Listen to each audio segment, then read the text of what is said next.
નમસ્કાર મિત્રો, હું ડોક્ટર હર્ષભાઈ, ડેન્ટલ સર્જન. આપણી સાથે વડોદરાથી એક પેશન્ટ છે. તો દૂધિયો દાંત સડેલો પડ્યો હતો ને નવા નીચેથી દાંત આવી ગયા હતા. તો ઘણી અતિશય બીક લાગતી હતી એટલે કઢાવી નહોતી. હવે એમને જ પૂછીએ કે કેવું એમને કઢાવ્યા પછી કેવું લાગે છે. કેવું લાગ્યું તને? બહુ સરસ લાગે.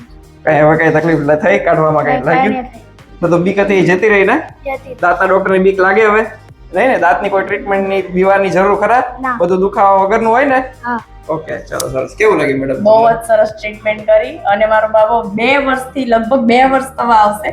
આ ડેન્ટલની બીકને લીધે, આ પેઇન બીકને લીધે આવતો જ નહોતો, પણ બહુ સરસ ટ્રીટમેન્ટ 5 જ મિનિટમાં થઈ ગયું એનો. બહુ સરસ. Thank you sir. ચલો, હવે સરસ 2 વાર દિવસમાં બ્રશ કરવાનું, બરાબર? એટલે બધા દાંત સડે નહીં. બધા દાંત સરસ છે ને? આજે આડાવડા છે પણ આ બધા બાકીના બધા જે છે એ બધા સરસ છે. તો સડે નહીં. દિવસમાં 2 વાર બ્રશ કરવાનું. ઓકે? ચોકલેટ નહીં ખાવાની. ઓકે, ચલો, લાઈક કરી દઈએ, આમ કરી દે. Thank you.